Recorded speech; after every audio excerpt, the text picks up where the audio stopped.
ദൈവസന്നദ്ധിയിൽ നമുക്ക് താഴ്മയോടെ ആയിരിക്കാം. നമ്മളുടെ ഇന്നത്തെ ശുശ്രൂഷയ്ക്ക് വേണ്ടി നമുക്ക് പ്രാർത്ഥിച്ചൊരുങ്ങാം. സ്വർഗം മഹാകരുണകൾ നമ്മുടെ മേൽ ചൊരിയട്ടെ. പ്രിയപ്പെട്ട സഹോദരങ്ങളെ, കർത്താവായ യേശുക്രിസ്തുവിൻ്റെ സ്നേഹത്തിലേക്കും ദൈവത്തിൻ്റെ കൃപയിലേക്കും വളരുവാൻ ദൈവം നമ്മെ തിരഞ്ഞെടുത്തിരിക്കുന്നു. ദൈവദാസ്യത്വത്തിൻ്റെ കീഴിലേക്ക് നമ്മൾ എത്തിച്ചേരുമ്പോഴാണ് നമുക്ക് കർത്താവിൽ വളരുവാൻ സാധിക്കുക. ദൈവം മനുഷ്യനെ ഏദനിൽ സൃഷ്ടിച്ചു. ദൈവസ്നേഹത്തിൽ ജീവിച്ചുകൊണ്ടിരുന്ന മനുഷ്യൻ ഈ ഭൂമിയിലെ സകല ജീവജാലങ്ങൾക്കും പേരിടാൻ ബലമുള്ള മനുഷ്യൻ, സകലത്തിൻ്റെ മേൽ ആധിപത്യമുണ്ടായിരുന്ന മനുഷ്യൻ, സ്നേഹാധിപത്യമുണ്ടായിരുന്ന മനുഷ്യൻ, സകലത്തിൻ്റെയും ആധിപത്യം നഷ്ടപ്പെട്ട് ഒരടിമയെപ്പോലെയായി ലോകത്തിൻ്റെ അടിമത്തത്തിൽ വീണുപോയി. ലോകം അവൻ്റെ മേൽ ലോകത്തിൻ്റെ മോഹങ്ങൾ ആധിപത്യം സ്ഥാപിച്ചു. അതിന്നും തുടരുകയാണ്. നമുക്കറിയാം, ലോകത്തിൻ്റെ പല മോഹങ്ങളും എന്നെയും നിങ്ങളെയും കീഴ്പ്പെടുത്തിക്കൊണ്ടിരിക്കുകയാണ്. ദൈവത്തിൻ്റെ സ്നേഹത്തിലേക്ക് വളരേണ്ട നമ്മൾ ലോകം നമുക്ക് തരുന്ന പല മോഹങ്ങളിലും പെട്ട് നിരാശ, സങ്കടം തുടങ്ങിയ പരിണിത ഫലങ്ങളിൽ ചെന്ന് വീഴുകയാണ്. ലോകം നമ്മുടെ മുമ്പിൽ പ്രദർശിപ്പിക്കുന്ന മായാമോഹങ്ങൾ പ്രാപിക്കുന്നതാണ് ജീവിതത്തിലെ ഏറ്റവും വലിയ സന്തോഷമെന്ന് നമ്മളങ്ങ് തെറ്റിദ്ധരിക്കും. അത് കിട്ടാൻ വേണ്ടി നമ്മൾ വെമ്പൽ കൊള്ളും. കിട്ടാതെ വരുമ്പോൾ അതിന് കാരണക്കാരായവരെ, കിട്ടാത്തതിൻ്റെ കാരണത്തെ എല്ലാം നമ്മൾ ശപിച്ച് തള്ളി ഞെരുങ്ങി ജീവിക്കുകയാണ്. ഇന്ന് നമ്മുടെ ചുറ്റുപാടുകളിലേക്ക് നോക്കുമ്പോൾ നമ്മൾ കാണുന്നൊരു കാഴ്ച, പ്രിയപ്പെട്ട സഹോദരങ്ങളെ, അതിഭയാനകമായ സാമൂഹിക അന്തരീക്ഷം നന്നായി നിരീക്ഷിച്ചാൽ നമുക്ക് കാണാം. പണ്ട് കാലഘട്ടങ്ങളിൽ വല്ലപ്പോഴുമൊക്കെയാണ് നമ്മൾ ഈ വാർത്താ ചാനലുകളിലും വാർത്താ പത്രങ്ങളിലുമെല്ലാം കൊലപാതകങ്ങളും നിഷ്ഠൂര ക്രൂരകൃത്യങ്ങളെയൊക്കെ വായിച്ചുകൊണ്ടിരുന്നത്. എന്നാൽ ഇന്ന് നമ്മൾ നോക്കുമ്പോൾ കാണുന്നത് ഒരു ദിവസം എണ്ണിയാൽ തീരാത്ത തരത്തിലുള്ള കൊലപാതകങ്ങൾ പെരുകുകയാണ്. മനുഷ്യനെ ഏതെല്ലാം തരത്തിൽ ഉപദ്രവിക്കുന്നു. ഞാനത് വിസ്തരിക്കാനല്ല നിൽക്കുന്നത്. അമ്മ കുഞ്ഞിനെ കൊല്ലുന്നു, മക്കൾ അമ്മയെ കൊല്ലുന്നു, അപ്പൻ മകനെയും കുടുംബത്തെയും തീയിട്ട് കൊല്ലുന്നു. നമുക്ക് ചിന്തിക്കാൻ പറ്റാത്ത തരത്തിലുള്ള കൊലപാതകങ്ങൾ എണ്ണിയാൽ വർണ്ണിക്കാൻ പറ്റാത്ത വിധം അവർണ്ണനീയമായ രീതിയിൽ ഇങ്ങനെ കിടക്കുകയാണ്. നിയമമില്ലാത്തത് കൊണ്ടാണോ ഇത് മാറാത്തത്? വിദ്യാഭ്യാസം ഇല്ലാത്തത് കൊണ്ടാണോ ഇങ്ങനെ സംഭവിക്കുന്നത്? ഇത്രമാത്രം ക്രൂരകൃത്യങ്ങൾ ഈ ചുറ്റുപാടുകളിൽ വർദ്ധിക്കാൻ കാരണം, കുടുംബ ബന്ധങ്ങൾ ഇങ്ങനെ ശിഥിലമാകാൻ കാരണം, മനുഷ്യബന്ധങ്ങൾ ഇങ്ങനെ തകരാൻ കാരണം, ശത്രുത്വം ഇങ്ങനെ വർദ്ധിക്കാൻ കാരണം വിദ്യാഭ്യാസം ഇല്ലാത്തത് കൊണ്ടാണോ? അറിവില്ലാത്തത് കൊണ്ടാണോ? നിയമമില്ലാത്തത് കൊണ്ടാണോ? പോലീസും സംവിധാനവും ഇല്ലാത്തത് കൊണ്ടാണോ? ഇതൊക്കെ ഉണ്ട്. എന്നിട്ടും ഇത് കൂടിക്കൂടി വരികയാണ്. പണ്ട് കാലഘട്ടത്തിൽ ഉണ്ടായിരുന്നതിനേക്കാൾ എത്രയോ കൂടുന്നു. ഒരു സ്ഥലത്ത് ഇങ്ങനെ കൊലപാതകങ്ങൾ കൂടുമ്പോൾ മറ്റൊരു സ്ഥലത്ത് പെരുകി വരികയാണ് ആത്മഹത്യകൾ. സ്വയം മടുത്ത മനുഷ്യരാണ്. എന്തൂരാണ് മനുഷ്യർ ആത്മഹത്യ ചെയ്യുന്നത്? അത് പണ്ടൊക്കെ ആരെങ്കിലും ഒരാൾ ഒരു കുടുംബത്തിൽ ആത്മഹത്യ ചെയ്യുന്നു. ഇപ്പോൾ കൂട്ടാത്മഹത്യകൾ, കൂട്ടമായി ആളുകൾ പോയി മരിക്കുകയാണ്. കാരണം സന്തോഷമില്ല ജീവിതത്തിൽ. ജീവിതത്തെ മുന്നോട്ട് കൊണ്ടുപോകാനുള്ള ഒരു വെളിച്ചവും കാണുന്നില്ല. ജീവിതത്തിൻ്റെ നിരാശകളുടെ നടുവിലേക്ക് നല്ല കഴിവും പ്രാപ്തിയുള്ള മനുഷ്യർ, അടുത്ത സ്റ്റെപ്പ് കൂട്ട ആത്മഹത്യകൾ. തീർന്നോ? കുടുംബങ്ങളിലേക്ക് കടന്നു വരുന്ന അതിഭയങ്കരമായ ലഹരി. ഒരു 10 വർഷം മുമ്പ് നമ്മൾ കേട്ടിട്ടുള്ള ലഹരി കള്ളും കഞ്ചാവും എന്നാണ്. ഇന്ന് കള്ളും കഞ്ചാവും ഉപയോഗിച്ചാലും കുഴപ്പമില്ല, മറ്റൊന്നും ഉപയോഗിക്കരുത് എന്ന് പറയേണ്ട ഗതികേട്ടിലേക്ക് വന്നിരിക്കുന്നു. മനുഷ്യനെ നശിപ്പിക്കുന്ന അതിമാരകമായ ലഹരികൾ, മദ്യം കൊണ്ട് നശിക്കുന്നവർ എത്രയാണെന്ന്. കുടുംബങ്ങളിൽ സ്വസ്ഥതയും സമാധാനവും കെടുത്തുന്നു. നല്ല മാതാപിതാക്കന്മാരുടെ മക്കൾ പോലും ലഹരി കടിമപ്പെട്ട് മാതാപിതാക്കന്മാർ അത്ഭുതപ്പെട്ട് നിൽക്കുകയാണ്, എങ്ങനെ ഇത് ഞങ്ങളുടെ വീട്ടിലേക്ക് വന്നു? സ്വസ്ഥതയും സമാധാനവും കുടുംബങ്ങളിൽ നിന്ന് നഷ്ടപ്പെടുന്നു. വർദ്ധിച്ചു വരുന്ന ലഹരി. മറ്റൊന്ന്, കുടുംബ ബന്ധങ്ങളിലെ അവിശ്വസ്തത എത്ര കൂടുതലാണ്. പ്രത്യേകിച്ച് കോവിഡ് കഴിഞ്ഞതോടുകൂടി എല്ലാ മനുഷ്യൻ്റെ കയ്യിലേക്ക് മൊബൈലും വന്നു. മൊബൈൽ കയ്യിൽ കിട്ടിയതോടുകൂടി കുടുംബങ്ങളിൽ അറിയാത്ത തരത്തിലുള്ള സ്നേഹബന്ധങ്ങൾ വർദ്ധിക്കാൻ തുടങ്ങി. ഒരു വൈദികൻ എന്ന നിലയിൽ എനിക്കറിയാൻ പറ്റും, അനേക കുടുംബങ്ങളിൽ അവിശ്വസ്തതകളുടെ പല സംഭവങ്ങളും വരാനും അത് പരസ്പരം അറിയാനും തുടങ്ങി. അറിഞ്ഞില്ലേ കുഴപ്പമില്ലായിരുന്നു. കുഞ്ഞുങ്ങളുടെ ഇടയിൽ, ദമ്പതികളുടെ ഇടയിലെല്ലാം ബന്ധങ്ങളിൽ ശിഥിലത സംഭവിക്കാൻ തുടങ്ങിയിരിക്കുന്നു. സമാധാനവും സ്വസ്ഥതയും മനുഷ്യൻ്റെ ഹൃദയത്തിൽ നഷ്ടപ്പെടുന്നു. ഞാൻ ഈ പറഞ്ഞ വസ്തുതകൾ, കൊലപാതകങ്ങൾ, ആത്മഹത്യകൾ, ലഹരികൾ, അവിഹിതങ്ങൾ, അവിശ്വസ്തതകൾ, ഇതൊക്കെ പരിഹരിക്കാൻ ഈ നാട്ടിൽ നിയമമില്ലേ? നിയമത്തിൻ്റെ കുറവാണോ? അല്ല. ബോധമില്ലേ? വിദ്യാഭ്യാസം ഇല്ലേ? വിദ്യാഭ്യാസത്തിൻ്റെ കുറവാണോ? അറിവില്ലേ? പിന്നെ എന്താണ് ഇത് പെരുകുന്നത്? ലോകം അതിൻ്റെ ഉത്തരം തേടി നടക്കുമ്പോൾ ഈ പുസ്തകം വായിക്കുന്ന എനിക്കും നിങ്ങൾക്കും ഇതിൻ്റെ ഉത്തരം അറിയാം. എന്തുകൊണ്ടാണ് ഇങ്ങനെ സംഭവിക്കുന്നത് എന്ന് ചോദിച്ചാൽ, ലോകത്തിലെ ആളുകൾ കൈമലർത്തുമ്പോൾ ഈ പുസ്തകം പ്രമാണമായി സ്വീകരിച്ച് ഇതിനെ ചുമക്കുന്നവർക്ക്, ഇതിനെ വിശ്വസിക്കുന്നവർക്ക്, ഇതെടുക്കുന്നവർക്കും വായിക്കുന്നവർക്കും ഇത് ആരാധനയായിട്ട് ഏറ്റെടുക്കുന്നവർക്കും ഒറ്റ വായന, ഒറ്റ നോട്ടത്തിൽ ഇതിൻ്റെ ഉത്തരം അറിയാം. എന്താണ് ഉത്തരം? ഇതിൻ്റെ ഉത്തരം പാപമാണ്. ആ വാക്ക് കേൾക്കുമ്പോൾ തന്നെ ആളുകൾക്ക് ദേഷ്യം വരും. ഒരു പാപത്തെക്കുറിച്ച്. പാപമാണ് മനുഷ്യനെ നശിപ്പിക്കുന്നത്. പാപം അതിൻ്റെ ശമ്പളം തന്നിട്ടേ പോവുള്ളൂ. എന്തെന്നാൽ റോമാലേഖനത്തിൽ എഴുതി വച്ചിരിക്കുന്നു, പാപത്തിൻ്റെ ശമ്പളം മരണത്തെ വിതയ്ക്കും. അത് പിശാചിൻ്റെ സമ്പത്താണ്, പിശാചിൻ്റെ സമ്മാനമാണത്. മരണത്തെ വിതയ്ക്കുന്ന പിശാചിൻ്റെ ആധിപത്യത്തിൻ്റെ കാരണം പാപമാണ്. പാപത്തിൽ നിന്ന് മനുഷ്യൻ രക്ഷ പ്രാപിക്കണം. എങ്ങനെ പാപത്തിൽ നിന്ന് രക്ഷപ്പെടും? പാപത്തിൽ നിന്ന് രക്ഷപ്പെടാൻ വേണ്ടി മനുഷ്യർ പലതരത്തിലുള്ള രീതികൾ അവലംബിക്കാൻ തുടങ്ങി. ചിലർ മല കയറാൻ തുടങ്ങി, ചിലർ മന്ത്രം ചൊല്ലാൻ തുടങ്ങി, ചിലർ പലതരത്തിലുള്ള ചരടുകൾ കെട്ടാൻ തുടങ്ങി, പലരും പലതരത്തിലുള്ള ആരാധനകൾ ആരംഭിച്ചു.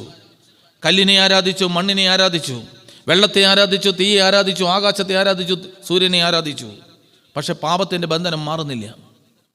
പാപത്തിൻ്റെ ബന്ധനം അഴിയാൻ എന്താണ് ചെയ്യുക?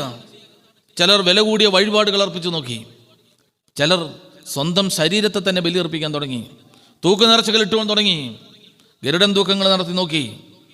ഇതെല്ലാം പലർക്കും മനസ്സിനൊരു ആശ്വാസമൊക്കെ കൊടുക്കുന്നുണ്ട്, മനസ്സിനൊരു തെല്ല് സമാധാനം കൊടുക്കുന്നുണ്ട്. എന്നാൽ അവരുടെ ജീവിതത്തിൽ നിന്ന് പാപത്തിൻ്റെ ചങ്ങല അഴിയുന്നില്ല.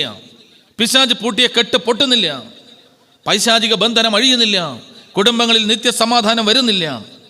നിർമ്മലമായ സന്തോഷം മനുഷ്യന് കിട്ടുന്നില്ല. ആരാധനയുടെ കുറവാണോ? പ്രാർത്ഥനയുടെ കുറവാണോ?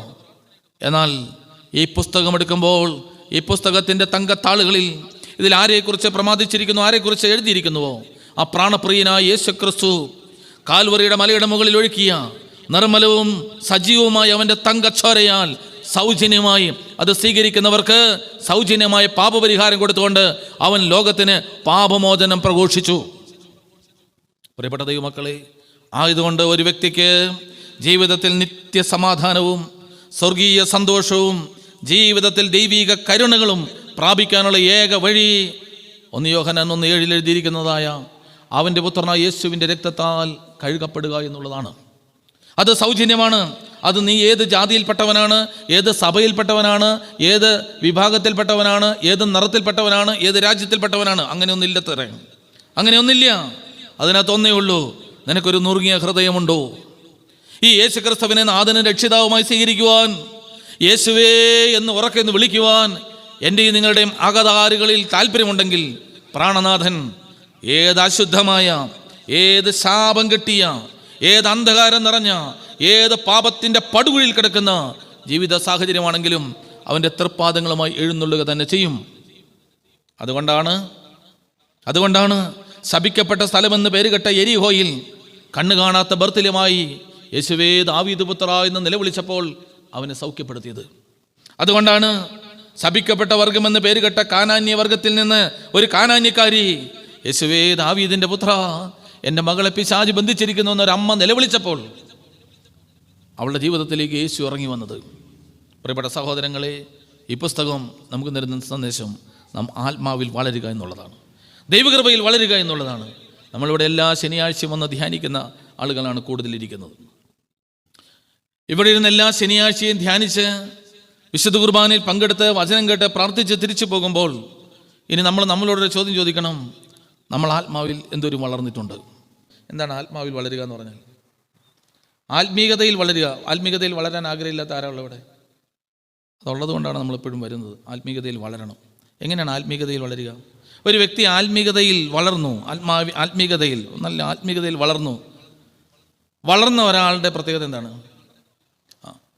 ഞാൻ മനസ്സിലാക്കിയത് എങ്ങനെയാണ്? ആത്മീയതയിൽ വളർന്ന ഒരുവനെന്ന് പറഞ്ഞു കഴിഞ്ഞാൽ അയാൾ കണ്ണടച്ച് കഴിഞ്ഞാൽ ഇതാ ദർശനങ്ങളുടെ കൂമ്പാരങ്ങൾ പടപടപടാന്നിങ്ങനെ വരും. അയാൾ നവാ തുറന്നു കഴിഞ്ഞാൽ പ്രവചനങ്ങൾ ഇങ്ങനെ വരാൻ തുടങ്ങും. അയാൾ നോക്കിയാൽ സൗഖ്യങ്ങൾ ഉണ്ടാകാൻ തുടങ്ങും. അയാൾ തൊട്ടാൽ സൗഖ്യവും ആശ്വാസവും ഉണ്ടാകാൻ തുടങ്ങും. അയാൾ ഒരാൾക്ക് വേണ്ടി പ്രാർത്ഥിച്ചാൽ അപ്പോൾ തന്നെ വിടുതലുണ്ടാകാൻ തുടങ്ങും. ഇതെല്ലാമാണ് ആത്മീയതയിൽ വളർന്നത് എന്നാണ് ഞാൻ കരുതിക്കൊണ്ടിരുന്നത്. എന്നാൽ എനിക്കൊരു കാര്യം മനസ്സിലായി, അങ്ങനെയുള്ള പല ആളുകളും കൂപ്പൂത്തി വീണിട്ടുണ്ട്. പറഞ്ഞ ഹല്ലേലൂയ, ഹല്ലേലൂയ. വരങ്ങളാൽ സമൃദ്ധമായ ആളുകൾ, വരങ്ങളാൽ നിറഞ്ഞ മനുഷ്യർ ഒരു വരങ്ങളുമില്ലാതെ കുറവിൻ്റെ കുഴിയിൽ പോയി കിടക്കുന്നത് കണ്ടിട്ടുണ്ട്. വലിയ അഴകോടെ ആരംഭിച്ച ജീവിതം അഴുക്ക് ചാലിൽ ചെന്ന് കിടക്കുന്നത് കണ്ടിട്ടുണ്ട്. വലിയ ചാരുതയോടെ തുടങ്ങിയത് ചതഞ്ഞരഞ്ഞ് തീർന്നിട്ടുണ്ട്. അപ്പോൾ എന്താണ് ഈ ആത്മീയതയിൽ വളരുക എന്ന് പറഞ്ഞാൽ? ആത്മീയതയിൽ വളരുക എന്ന് പറഞ്ഞു കഴിഞ്ഞാൽ പരിശുദ്ധാത്മാവിൻ്റെ വരങ്ങളാൽ നിറയുക എന്നല്ല അർത്ഥം. പറ ഹല്ലേലൂയ, ഹല്ലേലൂയ, ഹല്ലേലൂയ, ഹല്ലേലൂയ. വരങ്ങൾ ദൈവം നൽകുന്നത് തനിക്ക് ഇഷ്ടമുള്ളവർക്ക് ദൈവം വരം നൽകും. എല്ലാ വരവും എല്ലാവർക്കും കൊടുക്കില്ല. ചിലർക്ക് പ്രവചന വരം കൊടുക്കും, അതെല്ലാവർക്കും കൊടുക്കില്ല. ചിലർക്ക് ദർശന വരം കൊടുക്കും, അതെല്ലാവർക്കും കൊടുക്കില്ല. ചിലർക്ക് രോഗസൗഖ്യ വരം കൊടുക്കും, ചിലർക്ക് പ്രാർത്ഥന വരം കൊടുക്കും. മറ്റുള്ളവർക്ക് വേണ്ടിയില്ല ഇരുന്ന് പ്രാർത്ഥിക്കാനുള്ള വലിയ അഭിഷേകം ഉണ്ടാകും. ഇങ്ങനെ ഓരോ വരങ്ങളും നൽകും. പക്ഷേ ഈ വരങ്ങളൊന്നും നൽകുന്നത് ആ വ്യക്തിക്ക് വേണ്ടിയിട്ടല്ല, ആ വ്യക്തിയുടെ നേട്ടത്തിനോ ബഹുമാനത്തിനോ വേണ്ടിയിട്ടല്ല. നിർഭാഗ്യവശാൽ വരങ്ങൾ ലഭിച്ച മനുഷ്യർ, ഞാനടക്കം, എന്തെങ്കിലും ഒരു വരം കിട്ടിക്കഴിഞ്ഞാൽ പിന്നെ ആ വരത്തിൽ അങ്ങോട്ട് അഹങ്കരിക്കാൻ തുടങ്ങും. എനിക്ക് ഇന്ന വരമുണ്ട്. ആ അഹങ്കാരത്തെ ദൈവം അങ്ങോട്ട് പരമാവധി വളരാൻ അനുവദിക്കും. നീ എന്തോരും പോകും നോക്കട്ടെ, ആ മുകളിൽ നിന്ന് താഴോട്ട് ഒറ്റ ഇടലൂടും, നടുക്കുത്തി ഒരൊറ്റ കടപ്പും കിടക്കും. അപ്പോൾ വരങ്ങളുടെ അളവ് നോക്കിയിട്ടല്ല ഒരാളുടെ ആത്മീയതയുടെ ശക്തി നമുക്ക് മനസ്സിലാവുക. അത് പിശാച് നമ്മളെ പറ്റിക്കുന്നതാണെന്ന് ഞാൻ മനസ്സിലാക്കി. ഒരാൾക്ക് കുറേ വരങ്ങളുണ്ട്, അയാൾ ആത്മീകനാണ് എന്ന് നാം തെറ്റിദ്ധരിക്കരുത്. ഇത് ഞാൻ പറഞ്ഞതല്ല, യേശു പറഞ്ഞതാണ്. ഇതാ യേശു ക്രിസ്തുവിന്റെ നാമത്തിൽ ചില മനുഷ്യർ ശുശ്രൂഷ ആരംഭിച്ചപ്പോൾ പിശാച് ആകാശത്ത് നിന്ന് പടപടയെന്ന് വീഴാൻ തുടങ്ങി. അത്ഭുതങ്ങൾ ഉണ്ടാകാൻ തുടങ്ങി. മരിച്ചവർ വരെ ഉയർത്തെഴുന്നേറ്റു. വലിയ അത്ഭുതങ്ങളും അടയാളങ്ങളും സംഭവിക്കാൻ തുടങ്ങി. കർത്താവിൻ്റെ അടുക്കൽ ചെന്നു പറഞ്ഞു, കർത്താവേ, വാതിൽ തുറക്കുക. ഇങ്ങനെ മുട്ടിട്ട് ചോദിച്ചു, വാതിൽ തുറക്കുക. അകത്തുനിന്ന് കർത്താവ് ചോദിച്ചു, ആരാ വന്നത്? ആരാന്നോ? അറിയാൻ മേലേ? ഞങ്ങളെന്ന് പറഞ്ഞാൽ അതെ, ഞങ്ങൾ തന്നെ. നിന്നെ കർത്താവേ കർത്താവേ എന്ന് വിളിച്ചുകൊണ്ടിരുന്നവർ, ഓഹോ, നിന്റെ നാമത്തിൽ പിശാചുക്കളെ ബഹിഷ്കരിച്ചവർ, നിന്റെ നാമത്തിൽ അത്ഭുതങ്ങളും അടയാളങ്ങളും ചെയ്തവർ, വാതിൽ തുറക്കുവിൻ. മത്തായിയുടെ സുവിശേഷം 7:22. അകത്തുനിന്ന് മറുപടി, നീതി പ്രവർത്തിക്കാത്തവരെ, അനീതി പ്രവർത്തിക്കുന്നവരെ, എനിക്ക് നിങ്ങളെ വരങ്ങളാൽ സമൃദ്ധമാണ് ജീവിതം, ആത്മീക ഫലങ്ങളാൽ സമൃദ്ധമാണ് ജീവിതം. സ്വർഗത്തിൽ പേരെഴുതിയിട്ടില്ല, ജീവന്റെ ഗ്രന്ഥത്തിൽ പേരില്ല.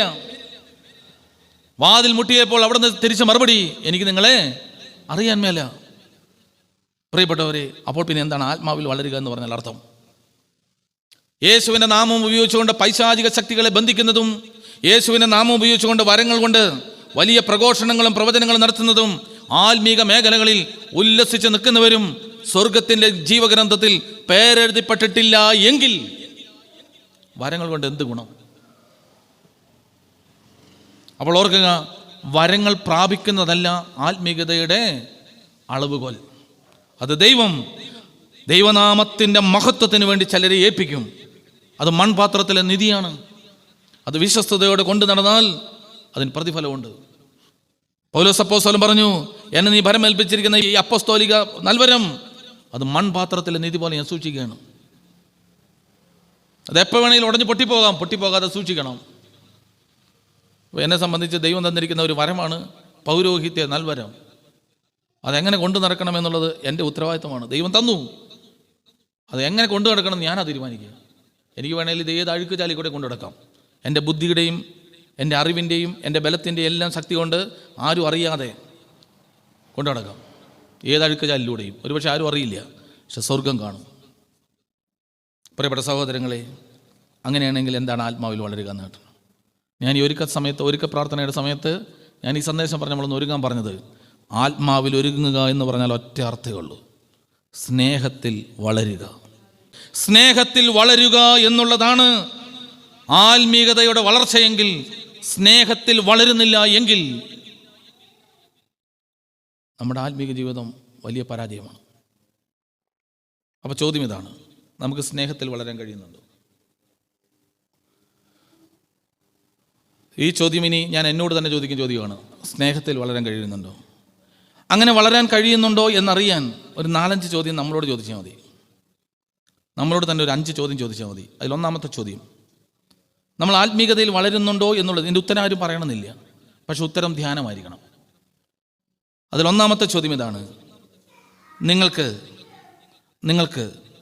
നിങ്ങളെ സ്നേഹിക്കുന്നവരെ തിരിച്ച് സ്നേഹിക്കാൻ പറ്റുന്നുണ്ടോ? എന്തുത്തരവുണ്ട്? നിങ്ങളെ സ്നേഹിക്കുന്ന ആളുകളെ നിങ്ങൾക്ക് തിരിച്ച് സ്നേഹിക്കാൻ പറ്റുന്നുണ്ടോ? സ്നേഹിക്കുന്നവരെ സ്നേഹിക്കാതിരിക്കുന്നത് പൈശാചികമാണ്. അത് പിശാചിനെ പറ്റുള്ളൂ. സ്നേഹിക്കുന്നവരെ ഉപദ്രവിക്കുക, ചതിക്കുക, അത് പൈശാചികമാണ്. ഇപ്പം ഞാൻ ഈ ചോദ്യം നിങ്ങളോട് ചോദിച്ചാൽ നിങ്ങൾ തീർച്ചയായിട്ടും തലയാട്ടി പറയും, എൻ്റെ അച്ഛാ ഞങ്ങൾ സ്നേഹിക്കുന്നവരെല്ലാവരെയും സ്നേഹിക്കുന്നുണ്ട്. അങ്ങനെ എനിക്ക് അതാണ് ഉത്തരം മിക്കവാറും ഉണ്ടാവുള്ളൂ. സ്നേഹിക്കുന്നവരെ സ്നേഹിക്കാത്ത ആരുമില്ല. സാധാരണ മനുഷ്യരെല്ലാം അങ്ങനെ ചെയ്യും. രണ്ടാമത്തെ ചോദ്യം ഇതാണ്: നിങ്ങൾ സ്നേഹിക്കുമ്പോഴും ആ സ്നേഹത്തിന് തക്ക പ്രതികരണം നൽകാൻ കെൽപ്പില്ലാത്ത കുറേ മനുഷ്യരുണ്ട്. നമ്മൾ സ്നേഹിച്ചിട്ടും ആ സ്നേഹം മനസ്സിലാക്കാനോ അതനുസരിച്ച് പ്രതികരിക്കാനോ കെൽപ്പില്ലാത്തവരെ സ്നേഹിക്കാൻ നമുക്ക് പറ്റുന്നുണ്ടോ? ഉദാഹരണം, നമ്മുടെ വീട്ടിൽ ഒരാൾ തളർന്ന് കിടക്കുകയാണ്, പാരലൈസ്ഡായിട്ട് ഇങ്ങനെ തളർന്ന് കിടക്കുകയാണ്. നമുക്ക് വലിയ സ്നേഹമാണ്, പക്ഷെ ശുശ്രൂഷിച്ച് നമ്മൾ മടുത്ത്. പിന്നെ സ്നേഹിക്കാൻ പറ്റുന്നുണ്ടോ?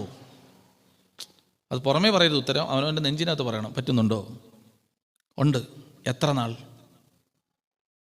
എത്ര നാളെന്നതിൻ്റെ ഉത്തരമാണ് ചില ആളുകൾ പറയുന്നത്, അച്ഛാ പ്രാർത്ഥിക്കണം. എന്തേ? ആ കിടപ്പ് വലിയ പാടാണ് അല്ലേ? എൻ്റെ ഇടയ്ക്ക് അവസ്ഥയാണ് ഈ പറയുന്നത്. നമ്മൾ പലപ്പോഴും മടുത്തു പോകും. ചില ആളുകൾ എത്ര നാൾ പറ്റും? എൻ്റെ അച്ഛാ ഞാൻ ആ മനുഷ്യനോട് എന്തോ ഒരു സ്നേഹം കാണിച്ച് ഒരു നല്ല വാക്ക് ഇങ്ങോട്ട് പറയാം, എൻ്റെ അച്ഛാ അല്ലേ? അങ്ങനെ പറയില്ലേ? അപ്പം നമ്മൾ എങ്ങനെയാണ് ആത്മാവിൽ വളരുക? മൂന്നാമത്തത് നമ്മളെ സ്നേഹിക്കുന്നവരെ സ്നേഹിക്കാൻ പറ്റുന്നുണ്ടോ? നമ്മളെ സ്നേഹിച്ചിട്ടും ആ സ്നേഹമൊന്നും തിരിച്ചറിയാൻ പറ്റാത്തവരെ സ്നേഹിക്കുന്നുണ്ട്. 3, നമ്മളെ നിരന്തരം അസ്വസ്ഥപ്പെടുത്തുന്ന ചില ആൾക്കാരുണ്ടാവും. ചില ആൾക്കാർ നിരന്തരം നമ്മളെ, അല്ലേ? ചില ആളുകളുടെ സാന്നിധ്യം തന്നെ നമുക്ക് ദേഷ്യമാണ്. അങ്ങനെ ചില ആളുകളില്ലേ? ചില ആളുകൾ അങ്ങനെയല്ലേ? ഭയങ്കരമായിട്ട് നമ്മളെ അങ്ങോട്ട് അസ്വസ്ഥപ്പെടുത്തും. ചിലർ വന്ന കാണുമ്പോൾ, അയ്യോ പുള്ളിക്കാരിച്ച് വന്നുണ്ട്, ഞാനിവിടെ ഇല്ലയെന്ന് പറഞ്ഞേരേ. നമുക്ക് കാരണം അവരുടെ വരവ് തന്നെ നമുക്ക് ഇഷ്ടമല്ല. അവർ നമ്മളൊന്നും ചെയ്തിട്ടില്ല, പക്ഷെ ചിലർ അടുത്തേക്ക് വന്ന തന്നെ നമുക്ക് അങ്ങനെ ഇല്ലേ? ഇല്ല അച്ഛൻ, ഞങ്ങൾ കന്യാമറിയാമിൻ്റെ കൂടെ മൊത്തം നിന്നോട്ട് ഞങ്ങൾക്കതൊന്നും അച്ഛൻ പറയണേ. ചില മനുഷ്യരുടെ അവസ്ഥ എങ്ങനെയാണ്? ചിലർ ഇഷ്ടമല്ല നമുക്ക്, നമ്മളൊന്നും ചെയ്തിട്ടില്ല, പക്ഷെ നമുക്ക് എന്തോ ഒരു ഇഷ്ടക്കേട്. അവരുടെ വർത്താനം ഇഷ്ടമില്ല, അവരുടെ മണം ഇഷ്ടമില്ല, അവരുടെ നോട്ടം ഇഷ്ടമില്ല, അവരുടെ സാമീപ്യം ഇഷ്ടമില്ല, അവരുടെ ഈ കുത്തിയുള്ള ചോദ്യം ഇഷ്ടമില്ല. നമുക്ക് ഭയങ്കര ഡിസ്റ്റർബൻസാണ്. സത്യത്തിൽ നമ്മളൊന്ന് ആലോചിച്ച് നോക്കുക, നമുക്ക് അവരെ സ്നേഹിക്കാൻ പറ്റുന്നുണ്ടോ? അങ്ങനെയുള്ളവർ, അവർക്കൊരു കുറവാണത്. നമുക്ക് അവരെ സ്നേഹിക്കാൻ പറ്റുന്നുണ്ടോ എന്ന് ചോദ്യം വരും നമ്മളോട്. അപ്പോൾ നമ്മളിങ്ങനെ നിൽക്കും, മൗനമായിട്ട് നിൽക്കേണ്ടി വരും. എവിടെ? ന്യായാസനത്തിന് മുമ്പിൽ. നമ്മളെ കൊണ്ട് പറ്റുമോ? പ്രിയപ്പെട്ടവരെ, ആത്മാവിൽ വളർന്ന ഒരുത്തന് അങ്ങനെ ഒരു അസ്വസ്ഥ ഉണ്ടാവില്ല. വേറെ ചില ആളുകളുണ്ട്. നമ്മളോട് 4-ാമത്തെ ചോദ്യം, ഇപ്പം ഞാൻ 3 ചോദ്യം ചോദിച്ചു. സ്നേഹിക്കുന്നവരെ സ്നേഹിക്കാൻ പറ്റുമോ? സ്നേഹിച്ചിട്ട് പ്രതികരിക്കാൻ കഴിയാത്തവരെ സ്നേഹിക്കാൻ പറ്റുമോ? 3, നമ്മളെ നിരന്തരം അസ്വസ്ഥപ്പെടുത്തുന്നവരെ സ്നേഹിക്കാൻ പറ്റുമോ? നാലാമത്തത് നമ്മുടെ ജീവിതത്തിൽ, കുറച്ച് നല്ല ചോദ്യമാണത്. നമ്മുടെ ജീവിതത്തിൽ ഇന്ന് നമ്മുടെ ജീവിതത്തിൻ്റെ കണ്ണുനീരിന് കാരണക്കാരായ കുറേ മനുഷ്യരില്ലേ? അവരെ സ്നേഹിക്കാൻ പറ്റുന്നുണ്ടോ? ചോദ്യം ഇതാണ്, അവരെ സ്നേഹിക്കാൻ പറ്റുന്നുണ്ടോ എന്ന ചോദ്യം. അവരോട് ക്ഷമിക്കാൻ പറ്റുമെന്നല്ല ചോദ്യം. അത് പറ്റും. ധ്യാനമൊക്കെ കൂടി പ്രാർത്ഥിച്ച് നല്ല കുമ്പസാരമൊക്കെ നടത്തി കർത്താവിൽ ആശ്രയിച്ച് കഴിഞ്ഞാൽ ക്ഷമിക്കാൻ പറ്റും, ക്ഷമിക്കും. സ്നേഹിക്കാൻ പറ്റുന്നുണ്ടോ? അതിനെന്താണ് നമ്മുടെ ഉത്തരം? നമ്മളെ ജീവിതത്തിൻ്റെ പലതരത്തിൽ നമ്മുടെ ജീവിതത്തെ കളിയാക്കിയവർ, പരിഹസിച്ചവർ, ജീവിതം ഇന്നത്തെ നിലയിലേക്ക് താഴ്ത്തിയവർ, തകർത്തവർ, വേദനിപ്പിച്ചവർ, നമ്മുടെ ജീവിതത്തിൽ മുറിവുകൾ സമ്മാനിച്ചവർ, ഡാമേജ് ഉണ്ടാക്കിയവർ, ജീവിതത്തിൽ ഡാമേജ് വരുത്തിയ മനുഷ്യരെ ഒന്ന് ഓർത്തിട്ട് അവരെ സ്നേഹിക്കാൻ തോന്നുന്നുണ്ടോ? പറ്റുന്നുണ്ടോ? ചോദ്യം, ആത്മാവിൽ വളരാൻ എന്താണ് ചെയ്യേണ്ടത്? ഉത്തരം, നിൻ്റെ ജീവിതത്തിൽ നിന്നെ പരിക്കേൽപ്പിച്ച ആളുകളോടുള്ള നിൻ്റെ സമീപനം എന്താണ്? നിൻ്റെ അതിരുമാന്തിവരെ നീ ഇപ്പം എങ്ങനെ കാണുന്നു? ചിലരോട് നീ ചില ദുർവാശി എടുത്ത് വെച്ചില്ലേ, അവരോട് ഇപ്പം നിനക്ക് എന്ത് തോന്നുന്നു? ക്ഷമിച്ചോ എന്നുള്ളതല്ല ചോദ്യം, അവരെ സ്നേഹിക്കാൻ പറ്റുന്നുണ്ടോ? അഞ്ചാമത്തെ ചോദ്യം, മിഴിയൊന്ന് പൊട്ടി ഇങ്ങനെ ധ്യാനിക്കുമ്പോൾ നിൻ്റെ ജീവിതത്തിൽ നിരന്തരം നിന്നെ ഉപദ്രവിച്ചു കൊണ്ടിരിക്കുന്നവരെ ഇപ്പോൾ ഈ വർത്തമാന കാലഘട്ടത്തിൽ, പഴയതല്ല, ഇപ്പോഴും നീ ഇവിടുന്ന് ധ്യാനിച്ചുകൊണ്ടിരിക്കുമ്പോഴും നിൻ്റെ ജീവിതത്തിന് മുമ്പിലേക്ക് മുറിവിൻ്റെ കൂരമ്പുകൾ ഇങ്ങനെ, മുറിപ്പെടുത്തുന്ന കൂരമ്പുകൾ ഇങ്ങനെ എറിഞ്ഞുകൊണ്ടിരിക്കുന്ന മനുഷ്യരില്ലേ, അവരോട് സ്നേഹം തോന്നുന്നുണ്ടോ? ആ ചോദ്യത്തിന് എന്ത് ഉത്തരവുണ്ട്? ആത്മീയതയിൽ വളർന്നതിൻ്റെ അടയാളം എന്താണ്? ഇതാ ആ നിർമ്മലനായ ചെറുപ്പക്കാരൻ എല്ലാവരും എറിയുകയാണ്. ഏറ് വലിയ കല്ലുകളെടുത്തിട്ടാണ് എറിയുന്നത്. ഏറ് കൊണ്ട് അവൻ്റെ തലയോട്ടി ഇങ്ങനെ പിളരുകയാണ്, ശരീരം വിണ്ടുകീറുകയാണ്. ആളൊരു ചമ്മാസനാണ്, പേര് സ്തേഫാനസ് എന്നാണ്. ഏറിങ്ങനെ കിട്ടിക്കൊണ്ടിരിക്കുമ്പോൾ അവൻ നോക്കിയിട്ട് പറഞ്ഞു, നിങ്ങളോട് എനിക്ക് സ്നേഹം തോന്നുന്നു. അങ്ങനെയല്ലേ പറഞ്ഞേ? അവരോട് സ്നേഹം തോന്നുന്നു. ഇപ്പോൾ ഈ വർത്തമാന സമയത്ത്, ഈ പ്രസന്റ് ടൈമിൽ മുറിപ്പെടുത്തിക്കൊണ്ടിരിക്കുന്ന മനുഷ്യരോട് തിരിച്ച് മുറിവുകൾ വലിച്ചെറിയാനല്ല തോന്നുന്നത്, അവരെ സ്നേഹിക്കാൻ തോന്നുന്നത്രേ. മുറിപ്പെടുത്തുന്ന മനുഷ്യനെ സ്നേഹിക്കാൻ പറ്റുന്നുണ്ടോ? അങ്ങനെയാണെങ്കിൽ അങ്ങനെ നിന്നെ മുറിപ്പെടുത്തുന്നവർ നിന്റെ ശരീരത്തിലേക്ക് കല്ലുകൾ വലിച്ചെറിഞ്ഞ് നിന്റെ നെഞ്ചാൻകൊട്ട വിണ്ടുകീറുമ്പോൾ, നിന്റെ തലയോട്ടി വിണ്ടുകീറുന്ന മറ്റൊന്നുണ്ട്. അത് കഴിഞ്ഞ ദിവസം തെയോഫിലോസ് തിരുമേനി പ്രസംഗിച്ചതാണ്, മീനങ്ങാടി പെരുന്നാളിന്. അങ്ങനെ മനുഷ്യർ നിന്നെ വലിച്ചെറിയും, നിന്നിലേക്ക് മുറിവുകളുടെ ചില കൂരമ്പുകൾ ഇങ്ങനെ വലിച്ചെറിയുമ്പോൾ, നിന്റെ ശരീരം ഇങ്ങനെ വിണ്ടുകീറുന്ന മറ്റൊന്നുണ്ട്. എന്നറിയോ? സ്വർഗം വിണ്ടുകീറും. തിരുമേനി പറഞ്ഞപ്പം എൻ്റെ കണ്ണ് നിറഞ്ഞുപോയി. സ്വർഗം വിണ്ടുകീറും. സ്തേഫാനോസിന്റെ മുമ്പിൽ സ്വർഗം തുറന്നെന്നുള്ള വാക്കിന് സത്യത്തിൽ എൻ്റെ വാക്ക് ഇങ്ങനെ ഇരുന്നത്രേ, സ്വർഗം വിണ്ടുകീറി. സ്തേഫാനോസിന്റെ മുമ്പിൽ സ്വർഗം വിണ്ടുകീറി. പ്രിയപ്പെട്ടവരെ, ആത്മീയതയിൽ വളർന്നവൻ്റെ മുമ്പിൽ സ്വർഗം വിണ്ടുകീറും. സ്വർഗം വിണ്ടുകീറിയാൽ എന്താണ്? സ്വർഗം വിണ്ടുകീറിയാൽ, സ്വർഗം നിന്നെ പ്രതി വിണ്ടുകീറിയാൽ, ആ സ്വർഗത്തിലുള്ളത് നിന്റെ മേലേക്ക് ഇങ്ങനെ പകർന്നൊഴുകാൻ തുടങ്ങും. അത് ഒഴുകണ കണ്ടപ്പോ എറിയാൻ നേതൃത്വം കൊടുത്ത പൗലോസ് വിളിച്ചു പറഞ്ഞു, അവന്റെ മുഖത്തിന്റെ ശോഭ ഒരു സൂര്യനെ പോലെ. സ്തേഫാനോസിന്റെ മുഖം ഒരു സൂര്യനെ പോലെ ശോഭിച്ചുകൊണ്ടിരുന്നു. അവൻ തേജസ് കൊണ്ട് നിറഞ്ഞുകൊണ്ടിരുന്നു. എൻ്റെ പ്രിയ സഹോദരങ്ങളെ, ഈ ശോഭയിലേക്ക് ദൈവം നമ്മെ വിളിച്ചിരിക്കുന്നു, ദൈവം നമ്മെ ക്ഷണിച്ചിരിക്കുന്നു. അതുകൊണ്ട് ഓർക്കുക, എന്നെ കർത്താവേ കർത്താവേ എന്ന് വിളിക്കുക എന്നുള്ളതല്ല പ്രധാനം. എന്നെ കർത്താവേ കർത്താവേ എന്ന് വിളിച്ച് 24 മണിക്കൂറും കർത്താവിൻ്റെ സന്നദ്ധിയിൽ പ്രാർത്ഥനാ ശബ്ദം കൊണ്ട് നിന്നു എന്നതുകൊണ്ട് ജീവഗ്രന്ഥത്തിൽ പേരെഴുതണമെന്നില്ല. പകരം കർത്താവിൻ്റെ ആത്മാവ് നമ്മുടെ ഹൃദയത്തിൽ പ്രവർത്തിക്കാൻ തുടങ്ങിയോ എന്നുള്ളതാണ് പ്രധാനം. അതുകൊണ്ടാണ് യോഹന്നാൻ 1:12 ശക്തമായി പറഞ്ഞത്, അവനെ കൈക്കൊണ്ട് അവൻ്റെ നാമത്തിൽ വിശ്വസിക്കുന്നതിന് മുമ്പ് അവനെ കൈക്കൊള്ളണം. അവൻ പറഞ്ഞത് എന്താണ്? അവൻ്റെ അവസാനത്തെ കൽപ്പന. ഒരാൾ മരിക്കാൻ പോകുമ്പോൾ പറയുന്നതിന് വലിയ പ്രാധാന്യമുണ്ട് അല്ലേ? മരണമൊഴി വലിയ പ്രാധാന്യമുള്ള സാധനമാണ് മരണമൊഴി. ക്രിസ്തുവിൻ്റെ മരണമൊഴി എന്താണ്? അവൻ അന്ത്യത്താഴ സമയത്ത് അപ്പോസ്തോലന്മാരെ കൂട്ടിയിരുന്നിട്ട് അവരോട് പറഞ്ഞൊരു മരണമൊഴിയുണ്ട്. ഇതാ, ഞാൻ ഈ ഭൂമിയിൽ നിന്ന് പോകുന്നു, ഞാൻ നിങ്ങൾക്ക് പുതിയതായി ഇതുവരെ നിങ്ങൾ കേൾക്കാത്ത ഒരു സാധനം നിങ്ങളെ ഏൽപ്പിച്ചിട്ട് പോവുകയാണ്. ഒരു ചിന്തരിക്ക് പുതിയ സാധനം, ഒരു പഴയ സാധനമാണ് പറഞ്ഞത്. പുതിയതെന്ന് പറഞ്ഞാൽ ഇതുവരെ കേൾക്കാത്തത്, ഇതുവരെ ഉപയോഗിക്കാത്തത്, ഇതുവരെ പരിചയമില്ലാത്തത്. പക്ഷെ പറഞ്ഞത് ഒരു പഴഞ്ച സാധനമാണ്. നിങ്ങൾ തമ്മിൽ യോഹന്നാൻ 13:34. നിങ്ങൾ തമ്മിൽ തമ്മിൽ സ്നേഹിക്കണം. കേട്ടപ്പോൾ തന്നെ അപ്പോസ്തലന്മാർ ഇങ്ങോട്ട് നോക്കിയിട്ട് പറഞ്ഞു, ഇത് പഴയതല്ലേ, വളിച്ചതാണല്ലോ, എന്തൊരു പഴക്കമുണ്ട് ഇതിന്, നാളത്തെ കേൾക്കാൻ തുടങ്ങിയിട്ട്, ഇതിലെന്ത് പുതുമയാണുള്ളത്. അവരിങ്ങനെ സാഗൂതം കാതോർത്തുകൊണ്ടിരിക്കുമ്പോൾ അവൻ്റെ അധരങ്ങളിൽ നിന്ന് തേൻ പോലെ അടുത്ത വചനം ചൊരിഞ്ഞു. എന്താണ് അതിൻ്റെ പുതുമ? ഇതുവരെ ആരും പറയാത്തത്, ഒരു ഗുരുവിനും പ്രഘോഷിക്കാൻ കഴിയാത്തത്, ആർക്കും ബോധ്യപ്പെടുത്താൻ കഴിയാത്തത് അവൻ്റെ അധരങ്ങളിലൂടെ പുറത്തേക്ക് വന്നു. അവൻ വിളിച്ചു പറഞ്ഞു, ഞാൻ നിങ്ങളെ സ്നേഹിച്ചതുപോലെ നിങ്ങൾ. ആരും പറഞ്ഞിട്ടില്ല. എങ്ങനെയാണ് അവൻ സ്നേഹിച്ചത്? അവൻ സ്നേഹിച്ചത് നമ്മളൊന്ന് ഓർക്കണം. എങ്ങനെയാണ് അവൻ സ്നേഹിച്ചപ്പോൾ? കേട്ടെ,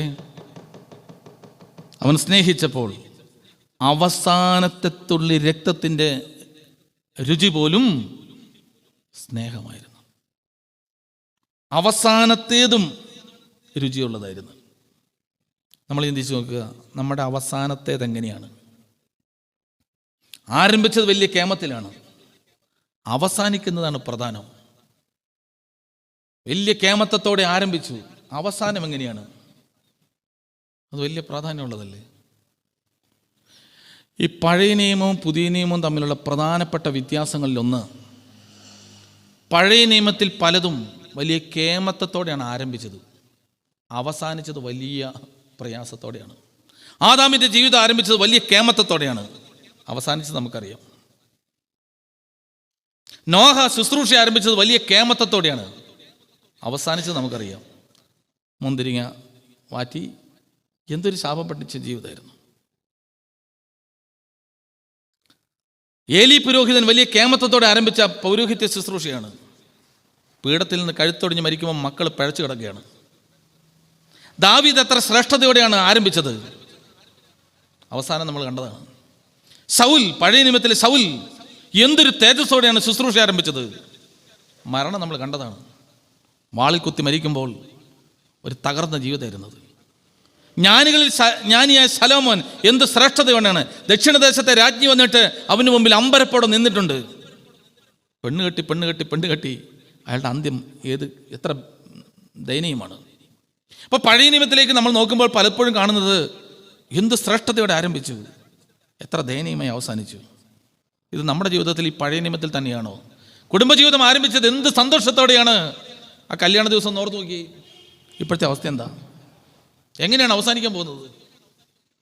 മക്കളെ കൈ കിട്ടിയപ്പോൾ, ഒരു അമ്മയായപ്പോൾ, ഒരു അപ്പനായപ്പോൾ ആ ജീവിതം എന്തൊരു സന്തോഷമായിരുന്നു. ഇപ്പം എന്താ അവസ്ഥ? മക്കളെ പ്രതി എങ്ങനെ അവസാനിക്കുന്നു? വളരെ പ്രധാനമല്ലേ? പുതിയ നിയമം എടുത്തു നോക്കുക. പുതിയ നിയമത്തിൽ നേരെ ഓപ്പോസിറ്റാണ്.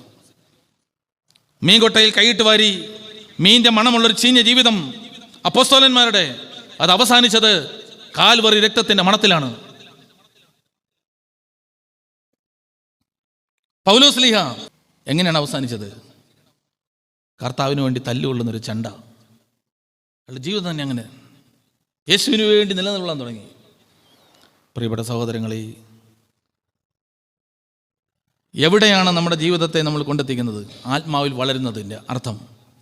ഈ ആത്മാവിൽ വളരാൻ പഴയ നിയമം ആരംഭിച്ചിട്ട് അവസാനിക്കുന്നത് പലതും അതിദയനീയമായ അവസ്ഥയിലാണ്. എന്നാൽ യേശുക്രിസ്തുവിൽ ആരംഭിക്കുന്നത് അത്ര കേമത്തത്തോടെയൊന്നുമല്ല വരുന്നത്. ചുങ്കക്കാരും വേശ്യാസ്ത്രീകളും പാപികളും. ആ മഗ്ദലന മറിയത്തൊന്ന് ചിന്തിച്ചു നോക്ക്. 7 പിശാചുക്കളാണ് അവളുടെ ജീവിതത്തിൽ ചോന്നു നടന്നത്. യേശുവിനെ കണ്ടപ്പോൾ അത് കളഞ്ഞു. എങ്ങനെയാണ് അവൾ അവസാനിക്കുന്നത്? കാൽവറിയുടെ മുകളിൽ മൃതദേഹമാകുന്ന യേശുവിൻ്റെ ശരീരത്തിന് അവൾ ചോദിക്കുകയാണ്, അത് തന്നാൽ മതിയെന്ന്, ഞാൻ കൊണ്ടുപോയിക്കോളാം. പ്രിയപ്പെട്ട സഹോദരങ്ങളെ, നമ്മുടെ ജീവിതം ദൈവകരങ്ങളിലേക്ക് സമർപ്പിച്ച് പ്രാർത്ഥിക്കുമ്പോൾ നമ്മുടെ മനസ്സിനകത്ത് എപ്പോഴും ഒരു ബോധ്യവും ഒരു ജ്ഞാനവും വേണം. കർത്താവിൽ മഹത്വമുള്ള ജീവിതം തുടങ്ങാൻ നമ്മളെ കൊണ്ട് സാധിക്കട്ടെ. അതുകൊണ്ട് ആത്മീയതയിൽ വളരുക എന്ന് പറഞ്ഞാൽ വരങ്ങൾ കൊണ്ട് നിറയുക എന്നുള്ളതല്ല അർത്ഥം. പിന്നെയോ പറ, നിദ്രപ്രാചിരിക്കുകയാണോ? സ്നേഹത്തിൽ വളരുക, സ്നേഹത്തിൽ നിറയുക. അതുകൊണ്ട് പ്രാർത്ഥിക്കണം എപ്പോഴും, സ്നേഹം കൊണ്ട് നിറയാൻ ഞങ്ങളെ സഹായിക്കണം. യേശുവിൻ്റെ സ്നേഹം കൊണ്ട്, അല്ലേ? യേശുവിൻ്റെ സ്നേഹം കൊണ്ട് നിറയുക, നിർമ്മലമായ സ്നേഹം കൊണ്ട് നിറയുക. പിശാചിന് സ്വാധീനമുള്ള എല്ലാ തെറ്റായ സ്നേഹങ്ങളെയും മാറ്റി, മോഹങ്ങളെ മാറ്റി, സ്നേഹത്തെ. സ്നേഹമായി വളരണം, സ്നേഹമായി ജീവിക്കാൻ നമ്മളെ കൊണ്ട് പറ്റട്ടെ. അതുകൊണ്ട് നമ്മൾ എപ്പോഴും പ്രാർത്ഥിക്കണം, കർത്താവേ, ഈ സ്നേഹത്തിൻ്റെ ദീപം എന്നിൽ കെട്ടുപോകാതിരിക്കാൻ. അതിനാണ് നമ്മൾ പ്രാർത്ഥിക്കുക, അതിനാണ് നമ്മൾ യാചിക്കുക, അതിലാണ് നമ്മൾ വളരുക. അങ്ങനെ എല്ലാവരെയും സ്നേഹിക്കാൻ പറ്റുന്ന, യേശുവിൻ്റെ സ്നേഹം കൊണ്ട് നിറയുന്ന ഒരാത്മീകതയിലേക്ക് വളരാൻ നമ്മുടെ ധ്യാന ശുശ്രൂഷകൾ, നമ്മുടെ പ്രാർത്ഥനകൾ എല്ലാം നമ്മളെ സഹായിക്കട്ടെ. ആ നല്ല ദൈവത്തിൻ്റെ മുമ്പിൽ ദൈവത്തെ സ്തോത്രം ചെയ്തുകൊണ്ട്, അപ്പം ഞാനിത് പറയുമ്പോൾ ഓർക്കണം, എൻ്റെ ദൈവമേ, ഞാൻ ഏതായാലും സ്നേഹത്തിൽ വളർന്നിട്ടില്ല, അല്ലെങ്കിൽ ഞാൻ എൻ്റെ ജീവിതത്തിൽ പലപ്പോഴും സ്നേഹം കാണിച്ചിട്ടില്ല എൻ്റെ ഭർത്താവിനോട്, എൻ്റെ മാതാപിതാക്കളോട്, അല്ലെങ്കിൽ എൻ്റെ ചുറ്റുപാടുകളോട് സ്നേഹം. അതുകൊണ്ട് എനിക്കൊരു അങ്ങനെ ചിന്തിക്കരുത്. പകരം യേശു നമ്മളെ വിളിക്കുന്നു, അല്ലേ? യേശുവിൻ്റെ സ്നേഹം എന്ന് ആലോചിച്ച് നോക്കി. യൂദ, രണ്ട് ബോധ്യമുണ്ട് അതിനകത്ത്. യൂദ യേശുവിനെ ഒറ്റിക്കൊടുക്കുകയാണ്. ഒറ്റിക്കൊടുക്കുന്നത് ഒരു ഉമ്മ കൊടുത്തിട്ടാണ്, ഒരു ചുംബനം കൊണ്ടാണ്. യൂദ താലത്തിൽ കൈമുക്കുമ്പോൾ തന്നെ ചതി മനസ്സിനകത്തേക്ക് ഇങ്ങനെ വെച്ചിരിക്കുകയാണ്. യേശു അന്നേരം തന്നെ അറിഞ്ഞു, വാണിംഗ് കൊടുത്തു, താലത്തിൽ കൈമുക്കുന്നവൻ എന്നെ ഒറ്റിക്കൊടുക്കും. യേശുവിനറിയാം ആളെ.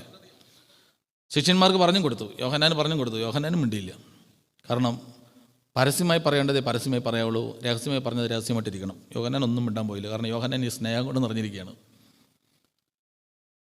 യേശുവിനെ ഒറ്റിക്കൊടുക്കാൻ ഗെത്സമന തോട്ടത്തിൽ പടയാളികളുടെ നടുവിലൂടെ യൂദ ഇങ്ങനെ നുഴഞ്ഞു കയറിയിട്ട് യേശുവിനെ ചെന്ന് ഒരു ഉമ്മ കൊടുക്കാൻ വേണ്ടി ചെന്നിട്ട് ഇങ്ങനെ വിളിച്ചു, ഗുരു. ആ ഗുരു വിളിയുടെ അർത്ഥം യേശുവിന് നന്നായിട്ട് മനസ്സിലായി. യേശു തിരിച്ചവനെ വിളിച്ചു, സ്നേഹിത. ആ സ്നേഹിത എന്ന വാക്കിൻ്റെ അർത്ഥം ചതിച്ചല്ലേ എന്നല്ല, പറ്റിച്ചു അല്ലേ എന്നല്ല. സ്നേഹിത എന്ന് വിളിച്ചതിൻ്റെ അർത്ഥം സ്നേഹിത എന്ന് തന്നെയാണ്. നീ ഇപ്പോഴും എനിക്ക് നിന്നോട് സ്നേഹമാണ്. പക്ഷേ ആ സ്നേഹത്തിൻ്റെ മുമ്പിൽ തിരിച്ചറിയാൻ കഴിയാതിരുന്ന യൂദ പിന്നെ സ്വയം ചിന്തിക്കാൻ തുടങ്ങി, ഈ സ്നേഹത്തിൽ ഞാൻ വളർന്നില്ലല്ലോ, അതുകൊണ്ടൊരു കാര്യം ചെയ്തേക്കാം, കെട്ടി തൂങ്ങി ചത്തേക്കാം. കുറ്റബോധം കൊണ്ട് അയാൾ നിറയാൻ തുടങ്ങി. ആത്മീകതയിൽ ഞാൻ വളർന്നില്ലല്ലോ, ഈ സ്നേഹത്തിൽ ഞാൻ വളർന്നില്ലല്ലോ, എനിക്ക് വേണ്ട പോലെ സ്നേഹിക്കാൻ കഴിഞ്ഞില്ലല്ലോ. അയാൾ കുറ്റബോധത്തിൽ തൻ്റെ ജീവിതം അവസാനിപ്പിക്കാൻ ശ്രമിച്ചു. അപ്പുറത്ത് മറ്റൊരുത്തനുണ്ട്, കരിരുമ്പിൻ്റെ കരുത്തുള്ള, നയമ്പ് പിടിച്ച തയമ്പ് കരങ്ങളിലുള്ള ഒരു പത്രോസ്. മരിച്ചാൽ പോലും തള്ളിപ്പറയില്ലെന്ന് ഉറപ്പ് പറഞ്ഞവൻ. ഒരു അടിമപ്പെണ്ണിൻ്റെ മുമ്പിൽ എനിക്ക് അയാൾ അറിയാൻ മേലെന്ന് പറഞ്ഞ് പ്രാകാനും ആണയിടാനും ഒക്കെ തുടങ്ങി. പീലാത്തോസിൻ്റെ കൊട്ടാരത്തിൽ തീ കാഞ്ഞുകൊണ്ടിരിക്കുമ്പോൾ ശപിച്ച് പ്രാഗി തള്ളിപ്പറഞ്ഞിട്ട് ശരീരത്തിൻ്റെ ചൂടിൽ ആസ്വദിച്ച് നിൽക്കുമ്പോൾ പീലാത്തോസിൻ്റെ കൊട്ടാരത്തിൽ നിന്ന് ആ തണുപ്പുള്ള രാത്രിയിൽ മുറിവേറ്റ് ചതഞ്ഞരഞ്ഞു കിടക്കുന്ന ശരീരത്തിൻ്റെ ഇടയിൽ, ചതഞ്ഞ കണ്ണുകളുടെ ഇടയിൽ നിന്ന് സ്നേഹത്തിൻ്റെ തീപ്രിയമായിട്ട് ഒന്ന് ചെരിഞ്ഞു നോക്കി. ആ നോട്ടം പത്രോസിൻ്റെ ചങ്കിലാണ് കൊണ്ടത്. ആ സ്നേഹത്തിൻ്റെ മുമ്പിൽ അയാൾക്ക് പിടിച്ചു നിൽക്കാൻ കഴിഞ്ഞില്ല. അയാൾ ഒരു കഷ്ണം കയറെടുത്തോണ്ടല്ല ഓടിയത്, അയാളൊരു നുറുങ്ങിയ ഹൃദയത്തോടെ ഒറ്റ ഓട്ടം ഓടി. പരനേ തള്ളിപ്പറഞ്ഞ പത്രോസ് അതിരാവിലെ സമയേ പെരുത്ത ദുഃഖം നിറഞ്ഞു, പുറത്തിറങ്ങി പൊട്ടിക്കരഞ്ഞു. ആള് പുറത്തേക്ക് ഇറങ്ങിയിട്ട് പൊട്ടി അങ്ങോട്ട് കരഞ്ഞു. ആ കരച്ചിലിൽ ആ സ്നേഹം അവനെ ആഴത്തിൽ മൂടി. അവനെ മൊത്തം ആ സ്നേഹം കൊണ്ട് നിറയാൻ തുടങ്ങി. ആ ഒറ്റ കരച്ചിലിൽ, കർത്താവേ, എനിക്ക് കഴിഞ്ഞില്ലല്ലോ സ്നേഹിക്കാൻ. കർത്താവേ, എനിക്ക് കഴിഞ്ഞില്ലല്ലോ സ്നേഹത്തിൽ വളരാൻ. കർത്താവേ, ഞാൻ ഈ കഴിഞ്ഞ 3 വർഷം കേട്ടത് എൻ്റെ ജീവിതത്തിൽ പ്രയോഗിക്കേണ്ട സമയം വന്നപ്പോൾ പ്രയോഗിക്കാൻ പറ്റിയില്ലല്ലോ. എനിക്ക് നീ ഒരു അവസരം തന്നു. ആ അവസരത്തിൽ ഞാൻ കേട്ട വചനങ്ങൾ പ്രായോഗികമാക്കാൻ എനിക്ക് പറ്റിയില്ലല്ലോ. അളേങ്ങലടിച്ച് കരയാൻ തുടങ്ങി. കർത്താവ് അവനെ ചേർത്ത് നിർത്തിയിട്ട് പറഞ്ഞു, പത്രോസേ, ഇനിയൊരു അവസരം കിട്ടിയാൽ എന്നെ തള്ളി പറയൂ. അങ്ങനെ ചോദിച്ചില്ല. പത്രോസേ, ഇനി വലിയ വീം പഠിച്ച് വർത്താനം പറയൂ? ആ ചോദ്യമില്ല. പത്രോസേ, നീയല്ലേ മരിച്ചാൽ പോലും തള്ളിപ്പറയില്ലെന്ന് വലിയ കൊമ്പത്തെ വർത്താനം പറഞ്ഞത്, ഇനി ആ സൈസ് വർത്താനം പറഞ്ഞുകൊണ്ടിറങ്ങോ? ആ ചോദ്യമില്ല. അപ്പോൾ ഒരൊറ്റ ചോദ്യമുള്ളൂ, ശിമയോനെ, ശിമയോനെ, നീ എന്നെ സ്നേഹിക്കണ്ടോ? ഉണ്ട് കർത്താവേ. ശിമയോനെ, നീ എന്നെ സ്നേഹിക്കുന്നോ? എനിക്ക് മനസ്സിലായി, ചോദ്യം ഉള്ളിലേക്കാണ് ഇറക്കിയേക്കുന്നത്. കർത്താവേ. ഒന്നുകൂടെ ചോദിച്ചു, ശിമയോൻ എന്നെ സ്നേഹിക്കുന്നു? ശിമയോൻ്റെ നെഞ്ചങ്ങ് പൊട്ടിപ്പോയി. ശിമയോൻ പറഞ്ഞു, സത്യത്തിൽ എനിക്ക് സ്നേഹമുണ്ട്, പക്ഷെ എനിക്കറിയില്ല കർത്താവേ, സ്നേഹം വരുമെന്ന് എനിക്ക് അറിയില്ല. അപ്പോൾ കിട്ടിയൊരു ബലമുണ്ട്. ആ ബലത്തിൽ അയാൾ തൻ്റെ അപ്പോസ്തലന്മാർ, തൻ്റെ കൂടെയുള്ള കൂട്ടുശിഷ്യന്മാരെ ബലപ്പെടുത്തി. ആ സ്നേഹത്തിൽ നിന്നുകൊണ്ട് അയാൾ ആദ്യം ഒരു പ്രസംഗം പറഞ്ഞ് 120 പേർ ആത്മാവിൽ നിറഞ്ഞ്. അടുത്ത പ്രസംഗത്തിൽ 3000, പിന്നെ 5000. തലകീഴായി ക്രൂശിക്കപ്പെടുന്നതുവരെ അയാളുടെ ശുശ്രൂഷകളിൽ സ്നേഹം വ്യാപരിക്കാൻ തുടങ്ങി. തലകീഴായി ക്രൂശിക്കപ്പെട്ട് കഴിഞ്ഞപ്പോൾ അയാൾ അന്ത്യോഖ്യയിലും റോമിലും ഉയർത്തിയ ആ സ്നേഹവിശ്വാസത്തിൻ്റെ സിംഹാസനത്തിൻ്റെ കീഴെ ലക്ഷക്കണക്കിന് ആളുകൾ ഈ സ്നേഹത്തെ തിരിച്ചറിഞ്ഞ് കർത്താവിനെ ഉയർത്താൻ തുടങ്ങി. ഞാൻ വള്ളിക്കഷ്ണത്തിൻ്റെ മുമ്പിൽ തീരേണ്ട സ്നേഹിച്ചില്ല എന്ന കുറ്റബോധം ഒരു തുള്ളി കണ്ണീര് കൊണ്ട് ഒരു സ്നേഹപ്രവാഹമാക്കിയിട്ട് ശിമയോൻ മാറ്റിക്കളഞ്ഞു. പ്രിയപ്പെട്ട സഹോദരങ്ങളെ, അങ്ങനെ സ്നേഹത്തിൽ, യേശുവിൻ്റെ സ്നേഹത്തിൽ വളരാൻ വചനവും പ്രാർത്ഥനയും നമ്മെ ഒരുക്കട്ടെ. ഇന്നത്തെ നമ്മുടെ പ്രാർത്ഥനകൾ, ഇന്നത്തെ നമ്മുടെ ഒരുക്ക ശുശ്രൂഷകളെല്ലാം ഈ ദൈവസ്നേഹത്തിൽ വളർന്ന് ആനന്ദിപ്പാൻ, ദൈവത്തെ സ്തുതിച്ച് ആനന്ദിപ്പാൻ ദൈവം നമ്മെ ശക്തീകരിക്കട്ടെ.